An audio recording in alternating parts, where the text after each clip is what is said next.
আচ্ছা, যদি বলি আমাদের প্রত্যেকের ভেতরেই একটা গোটা রাজ্য আছে, একটা বিশাল ব্যস্ত সভ্যতা যেখানে লক্ষ কোটি বাসিন্দা মানে কোষ দিন-রাত কাজ করে চলেছে। চলুন আজ আমাদের নিজেদের ভেতরের এই অসাধারণ জগতের গল্পটাই শোনা যাক। তো চলুন এই প্রশ্নটা দিয়ে শুরু করি। আমরা কি আসলেই একজন, মানে একটা একক সত্তা, নাকি আসলে আমরা লক্ষ কোটি প্রাণের এক বিশাল সমাজ? ভাবুন তো একবার। এই ধারণাটাই কিন্তু আমাদের নিজেদের সম্পর্কে যা যা ভাবি সবকিছু ওলটপালট করে দিতে পারে। আর এখানেই আসছে আসল ব্যাপারটা। আমরা আসলে একজন ব্যক্তির চেয়েও একটা দেশের মতো, যেখানে কোটি কোটি নাগরিক, মানে আমাদের কোষগুলো একসাথে মিলে একটা আস্ত সভ্যতা চালাচ্ছে। আর এই অবাক করা ধারণাটারই নাম হলো হিউম্যান সুপার অর্গানিজম।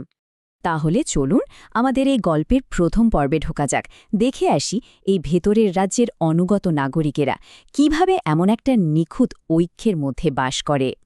ব্যাপারটা ভাবুন, আমাদের শরীরের এই কোষগুলো ঠিক যেন একটা দেশের নাগরিক, প্রত্যেকের আলাদা আলাদা কাজ। যেমন ধরুন আমাদের ত্বকের কোষ, ওগুলো হলো বর্ডার প্যাট্রোল, মানে সীমান্তরক্ষী, বাইরের জগৎ থেকে রাজ্যকে বাঁচাচ্ছে। আবার শ্বেত রক্তকণিকা, ওরা হলো দেশের আর্মি আর পুলিশ, ভেতরে নিরাপত্তা দেখছে। আর আমাদের ব্রেন মানে মস্তিষ্ক, ওটাই তো সরকার, আমাদের কমান্ড সেন্টার, পুরো সিস্টেমটা চালাচ্ছে। একদম একটা পারফেক্টলি অর্গানাইজড সমাজ, তাই না? কিন্তু জানেনই তো, কোনো সমাজে নিখুঁত হয় না।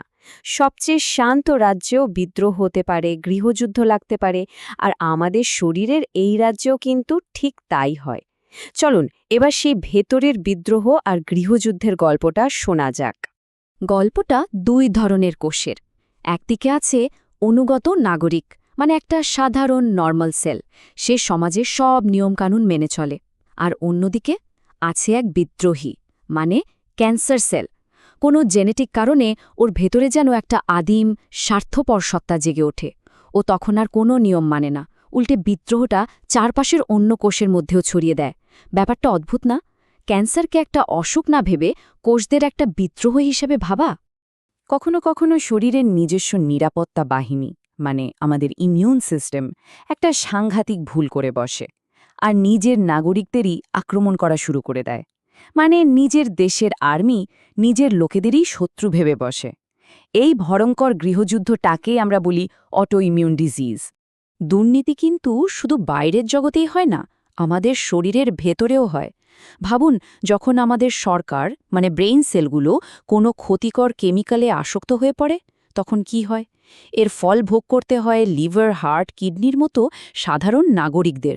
আস্তে আস্তে পুরো সমাজটাই ভেঙে পড়ে, আর সেটাই শরীরটাকে মৃত্যুর দিকে নিয়ে যায়। তো ভেতরের শত্রুদের কথা তো হলো, কিন্তু যুদ্ধ তো শুধু ভেতরেই হয় না, বাইরে থেকেও আক্রমণ আসে। আমাদের শরীররূপী এ রাজ্যের বর্ডারে সারাক্ষণ যুদ্ধ চলছে। চলুন এবার সেই বাইরের যুদ্ধের দিকে তাকানো যাক। তবে একটা ব্যাপার আছে, আমাদের শরীরে যারা বাইরে থেকে আসে তারা সবাই কিন্তু শত্রু না। কিছু আছে আমাদের বন্ধু, যেমন ভালো ব্যাকটেরিয়া, ওরা আমাদের পেটে থাকে, ভিটামিন বানাতে সাহায্য করে। আবার কিছু আছে ঘোর শত্রু, মানে প্যাথোজেনার ভাইরাস। ওদের একটাই উদ্দেশ্য, আমাদের ডিফেন্স ভেঙে ভেতরে ঢোকা আর আমাদের কোষগুলোকে ব্যবহার করে নিজেদের সংখ্যা বাড়ানো। আর এই যুদ্ধটা একটা সাইকেলের মতো চলতেই থাকে। প্রথমে কি হয়, শত্রুরা মানে জীবাণুরা বর্ডার ক্রস করে, সাথে সাথে আমাদের আর্মি মানে ইমিউন সিস্টেম ফাইট ব্যাক করে। পরিস্থিতি বেগতিক দেখলে আমাদের সরকার মানে ব্রেন বাইরে থেকে সাহায্য চায়, অর্থাৎ আমরা ওষুধ খাই। কিন্তু মজার ব্যাপার হলো, শত্রুরাও খুব চালাক, ওরা নিজেদের বদলে ফেলে, নতুন ছদ্মবেশে আবার ফিরে আসে। আর এটাই হলো একটা অন্তহীন লড়াই, একটা এন্ডলেস আর্মস রেস। কারণ প্রকৃতি তার বিবর্তনের যে ক্ষমতা, সেটা শুধু আমাদেরকেই দেয়নি, দিয়েছে ওই জীবাণু আর ভাইরাসদেরও। তাই এই যুদ্ধটা চলতেই থাকে, জেনারেশনের পর জেনারেশন। এতক্ষণ তো শরীরের কথা হলো, কিন্তু এবার আমরা গল্পের এমন এক জায়গায় এসেছি যা হয়তো সবকিছুকে ছাপিয়ে যাবে। আচ্ছা, আমাদের যে চিন্তা, আমাদের অনুভূতি, এগুলোর কন্ট্রোল কি আসলেই আমাদের হাতে, নাকি আমরাও আসলে পুতুল আর অন্য কেউ সুতো নাড়াচ্ছে? দেখুন, আমাদের ফিলিংস বা অনুভূতিগুলো কিন্তু অনেকটাই কেমিক্যালের খেলা। ধরুন 1 কাপ কফি খেলেন বা একটু মিষ্টি কিছু খেলেন, মনটা ভালো হয়ে গেল, তাই না? কারণ কিছু কেমিক্যাল মলিকিউল আমাদের ব্রেনে গিয়ে সেই সিগন্যালটা দিচ্ছে। আবার অসুস্থ হলে শরীর এমন কেমিক্যাল তৈরি করে যাতে আমাদের কষ্ট হয়, মন খারাপ লাগে, এমনকি রোদের আলো বা অন্য মানুষের ব্যবহারও আমাদের ভেতরের কেমিস্ট্রিকে প্রভাবিত করে। শুধু কেমিক্যালই না, আমাদের চিন্তা ভাবনাও কিন্তু বাইরে থেকে আসে। একটা জিনিস আছে, নাম মিম। না, ইন্টারনেট মিমের কথা বলছি না।